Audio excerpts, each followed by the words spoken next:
tema membela hak atas tanah demi masa depan segenap ciptaan. Karena kita pada posisi sekarang ini adalah posisi bulan lingkungan hidup. Dari firman Tuhan yang kita baca pada hari ini, ada beberapa hal yang nanti kita belajar bersama, kemudian kita bisa renungkan bersama.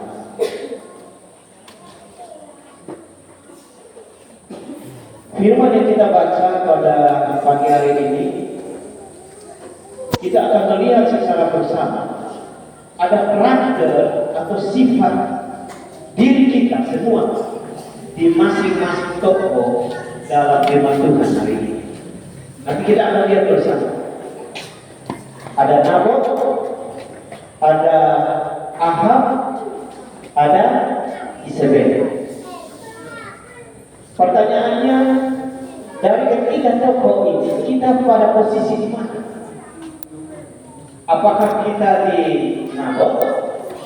Apakah kita di Ahab atau justru kita di Isabel? Kita akan lihat bersama-sama. Pertama kita akan lihat Nabot. Nama Nabot atau orang memanggilnya Nabot orang Israel, itu karena ia memiliki sebidang tanah di Israel yang merupakan ladang anggur. Menurut Nabot, ladang anggurnya adalah sebuah harta yang berharga karena sangat luas dan hasilnya banyak didapat dari kebun anggur tersebut.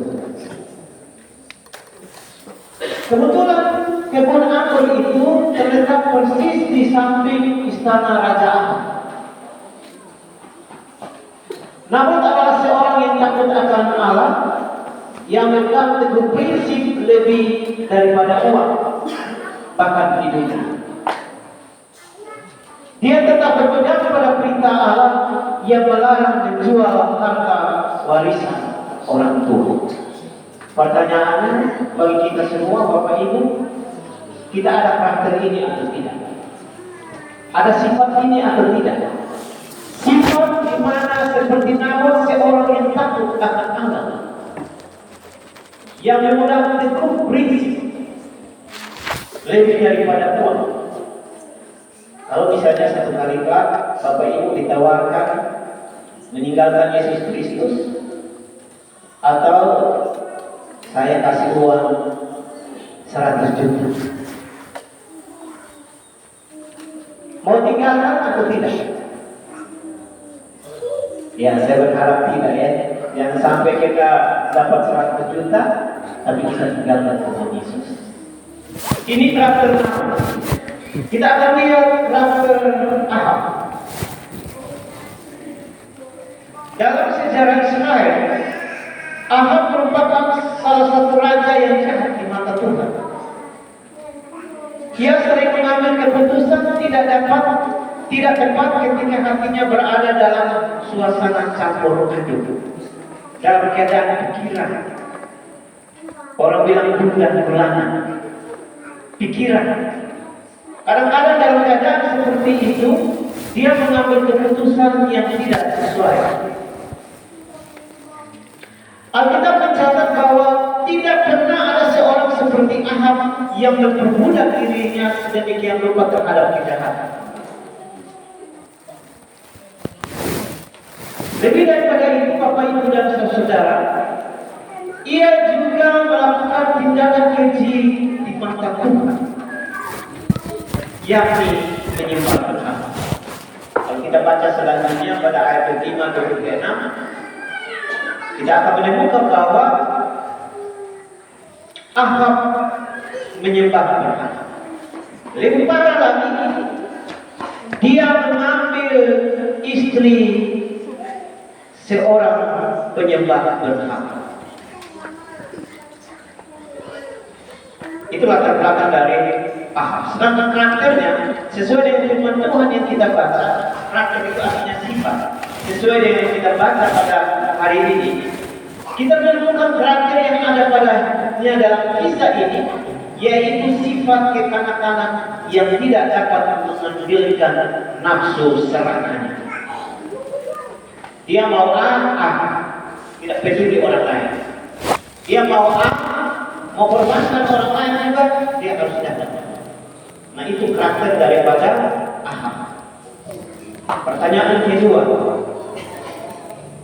siapa di antara kita yang ada karakter? Kalau ada karakter itu nomor dua. Itu karakter Ahab. Yang berikut ada juga tokoh yang kita baca pada firman Tuhan hari ini, yaitu Isabel. Isabel adalah putri Edbab, dia adalah raja Sidon. Itu terletak di Fenisia. Sekaligus imam dewa Asyera dan dewa Baal. Isabel ini, Bapak Ibu dan saudara-saudara, tumbuh sebagai putri raja di sebuah kerajaan kaya. Ia terbiasa hidup dalam kebilangan orang kaya, sehingga dia selalu memiliki orientasi atau pikiran meluruhan, sedikit-sedikit harta. Dan Isabel ini juga adalah orang yang sangat tamak. Yang tamak itu artinya bahwa lebih banyak mementingkan diri sendiri daripada orang lain. Dia juga adalah istri Raja Ahab. Dalam firman Tuhan yang kita baca pada hari ini, sifat daripada Isabel adalah menghalalkan segala cara untuk mendapatkan apa yang dia inginkan. Pertanyaan ketiga bagi kita, apakah kita punya sifat ini? Atau karakter ini?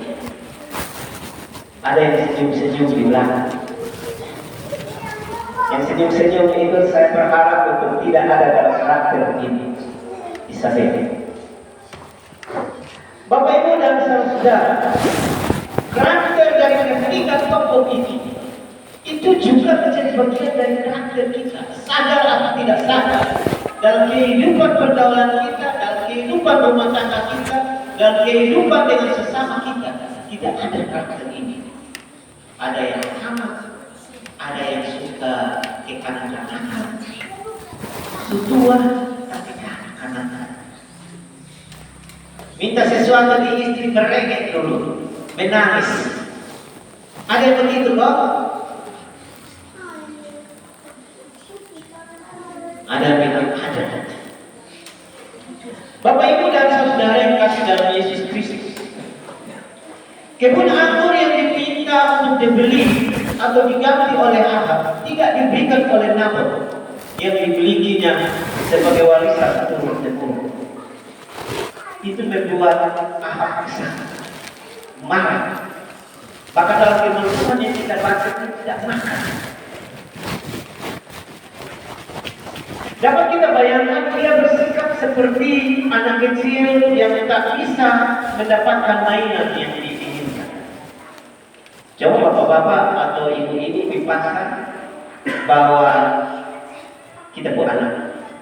Sampai di sana ada oto atau permainan oto atau boneka. Kalau dia lihat ambil, kalau kita tidak beli, bapak mama bisa membayangkan apa yang terjadi. Dia keluar rese, menangis sepanjang hari. Bahkan lalui, orang tua bilang lalui, teriak-teriak di sini. Namun mungkin karakter Nabot, karakter Raja Ahab ini ada seperti itu. Sebenarnya Bapak Ibu dan saudara, kalau kita telusuri lebih lanjut dari firman Tuhan ini, sebenarnya Ahab sadar bahwa ia tidak bisa mendapatkan apa yang dia inginkan. Lebih daripada itu, dia tidak punya alasan untuk memaksakan keinginannya. Walaupun itu melalui pengadilan Israel. Kenapa Bapak Ibu dan saudara? Sebab di hadapan pengadilan Israel, ia pasti kalah. Karena posisinya bukan rakyatnya yang melawan dia, tetapi di pengadilan Israel yang terjadi adalah Ahab akan melawan Allah Israel. Sudah pasti dia menang atau kalah. Sudah pasti kalah Bapak Ibu dan saudara. Dan dia menyadari hal itu. Namun di sisi lain, Bapak Ibu dan saudara, bagi Isabel, istri Ahab, melihat hal ini bukan sesuatu yang sulit bagi seorang raja yang berkuasa.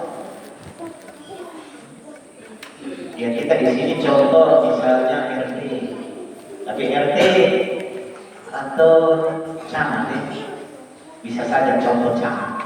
Ya karena dia berkuasa, apa yang dia inginkan dia mau saja. Karena Isabel berpikir bahwa suami saya raja, dia berkuasa di Israel, pasti apa yang dia inginkan itu pasti terjadi.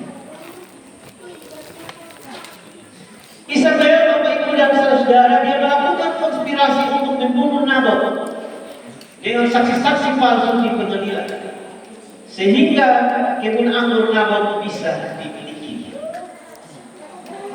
Lantas pertanyaannya, apa yang kita bisa belajar? Hal positif apa yang kita bisa ambil dari ini?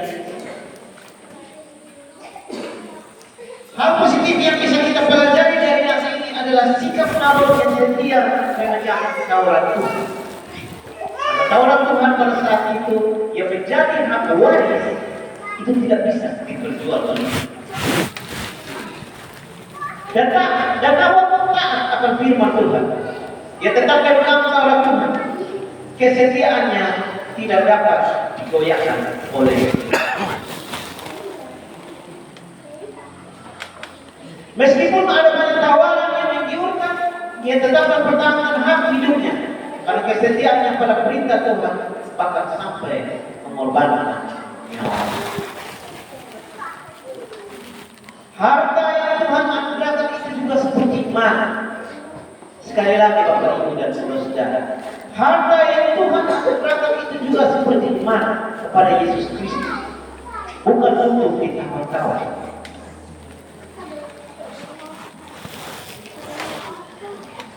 Sekali percaya kepada Yesus, maka selamanya akan tetap percaya kepada Yesus. Iman itu bukanlah masalah suka atau suka, tidak suka, senang atau tidak senang, tetapi iman adalah hidup mati kita sebagai umat pilihan Tuhan. Itu harus ditanamkan dalam kehidupan kita.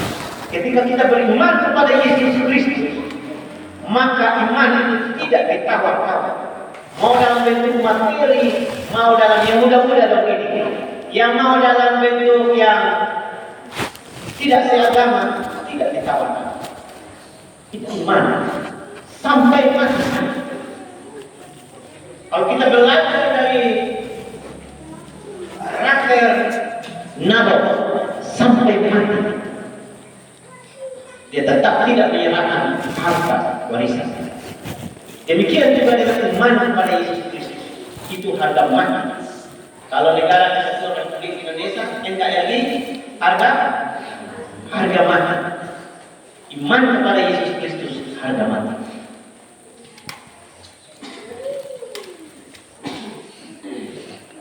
Pertanyaan yang menjadi refleksi kita bersama keluarga dan kehidupan keluarga kita adalah, apakah kita akan menyangkal iman dengan tidak menghiraukan firman Tuhan dalam menghadapi persoalan hidup kita? Itu pertanyaan yang harus menjadi refleksi kita setiap hari. Apakah karena sesuatu yang sepele kita menjual iman kita? Apakah karena sesuatu yang instan, kalau bilang sesuatu yang instan bisa habis dalam sekejap, kita menjual iman kita? Itu perlu direvisi. Kemudian apakah yang hubungan materi lebih berharga daripada melakukan firman Tuhan? Apakah karena uang itu lebih berharga daripada kita mengabaikan firman Tuhan? Ini yang perlu kita belajar Bapak Ibu dan saudara dari firman Tuhan hari ini. Ketika segala wujud lainnya, iman kita harus teguh dan tegas seperti Nabi.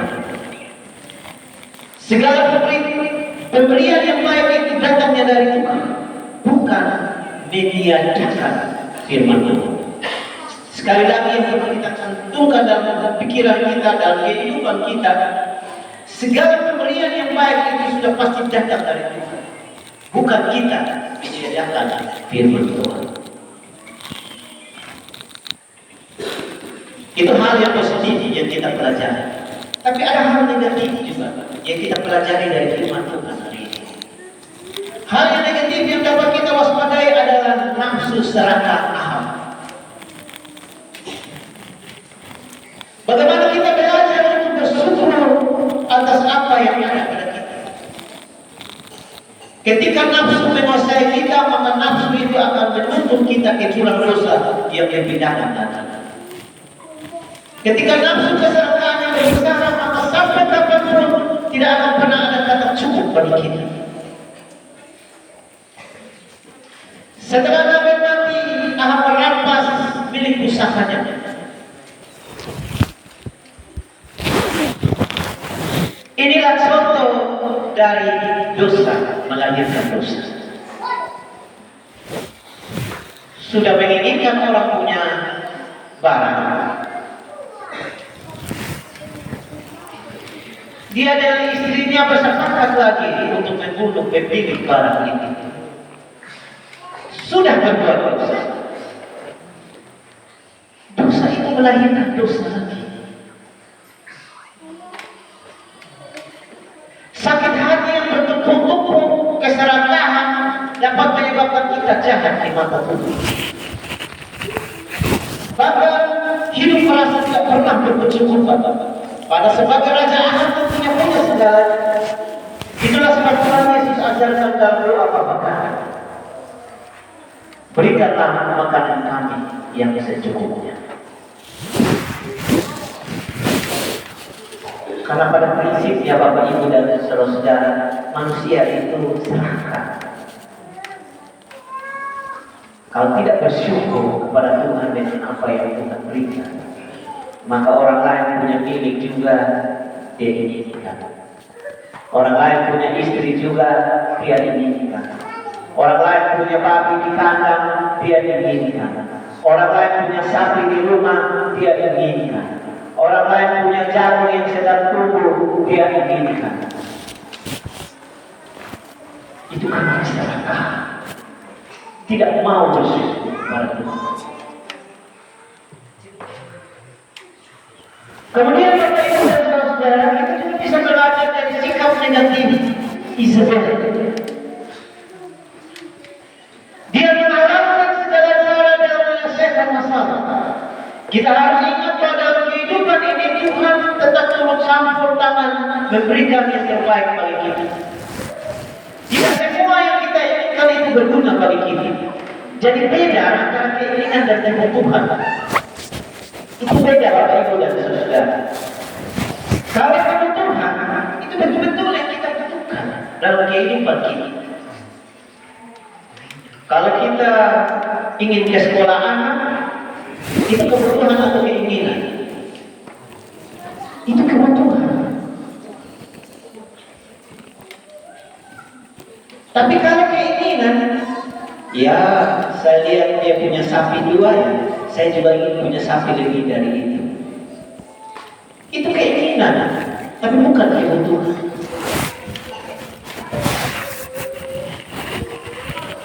Tidak semua yang kita inginkan itu berguna bagi kita. Kalaupun kita menginginkan sesuatu, maka ada Tuhan yang memberikan pertolongan dalam setiap pergumulan hidup kita. Datang kepada Tuhan, berdoa, menyerahkan pergumulan hidup kita.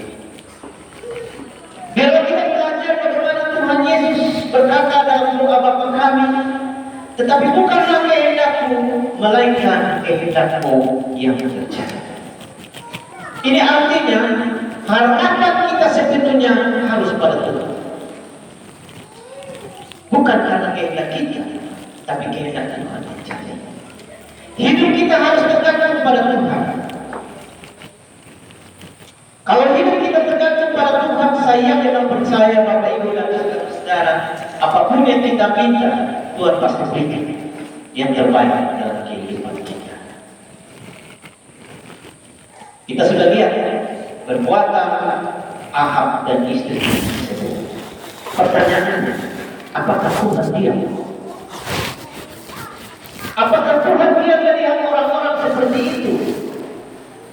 Kalau karakter kita ada di dalam Ahab dan Isabel, apakah Tuhan diam terhadap kita?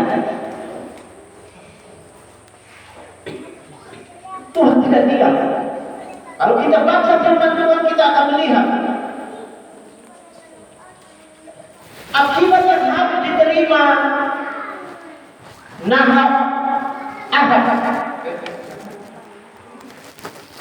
Ahab Raja Ahab dan Isabel adalah ia mengutus hambanya Elia untuk menyampaikan nubuat bencana yang akan menimpa mereka. Kalau kita lihat 1 Raja-Raja 21 ayat 19, di situ disebutkan di tempat anjing telah menjilat darah Nabot, di situ juga anjing akan menjilat darah Nabot. Sadis Bapak Ibu dan saudara, konsekuensi akibat yang harus diterima oleh Raja Ahab. Ketika Ahab berperang melawan Ramot Gilead, kalau kita baca ayat-ayat selanjutnya, ketika Ahab berperang melawan Ramot Gilead, dia tewas di medan perang dan darahnya dijilati anjing. Tak membutuhkan waktu yang lama, Isabel pun mati. Ia diketukkan oleh abdinya dari jendela dan jatuh tepat di atas tanah milik Nabot yang telah dirampasnya. Ketika orang-orang mencari mayatnya, mereka tidak menemukannya sebab tubuhnya telah dimakan oleh anjing. Sadis Bapak Ibu. Kalau ada karakter Nabot dan Isabel dalam hidup kita, tinggalkan saja. Jauhkan sudah. Bertobat sudah.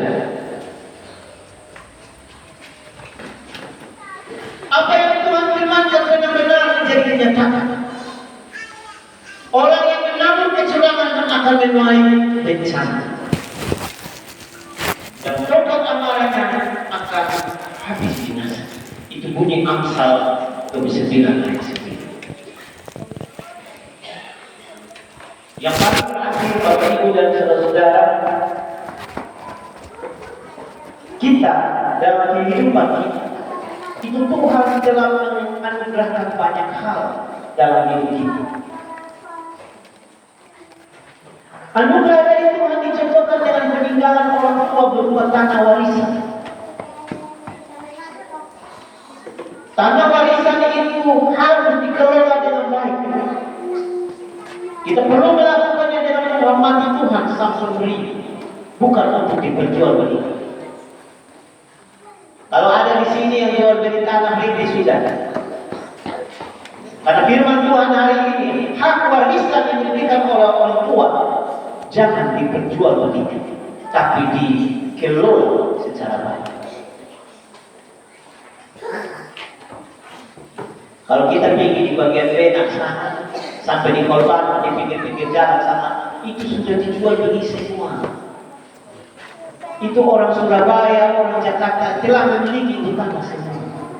Nanti anak cucu kita akan duduk di bagian benak.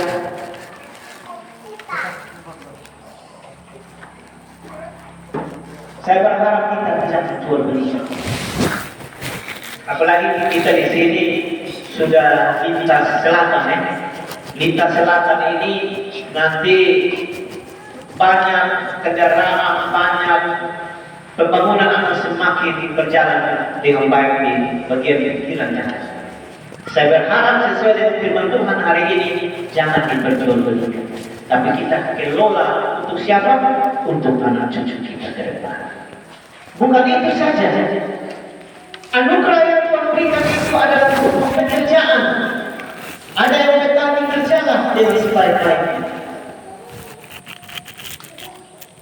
Ada yang berusaha, kerjalah dengan sebaik-baiknya.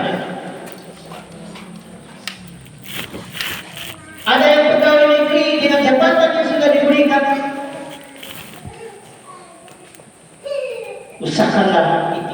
sebaik-baiknya. Hormatilah Tuhan dengan sebaik-baiknya. Ada yang polisi, itu Tuhan. Maka lakukanlah apa yang terbaik untuk Tuhan. Orang bilang, kerjalah menjadi bagian, maka Tuhan akan kerja yang menjadi bagian Tuhan. Kerjalah dengan tulus, mengusahakan apa yang sudah dianugerahkan oleh Tuhan, tanam dan lain sebagainya. Mulai dari sekarang ya, tanam-tanam karena kita di sini daerah longsor ya. Tadi disampaikan daerah longsor. Kalau daerah longsor ya, kita usahakan cari tanaman yang bisa menjaga tanah seperti longsor.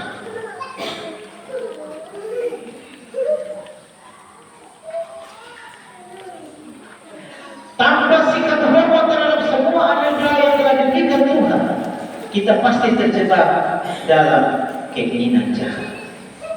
Ketika kita tidak bersyukur dengan apa yang Tuhan berikan, maka tanamkan sudah dalam pikiran kita bahwa ada kecenderungan untuk kita melakukan kejahatan di mata Tuhan. Amin.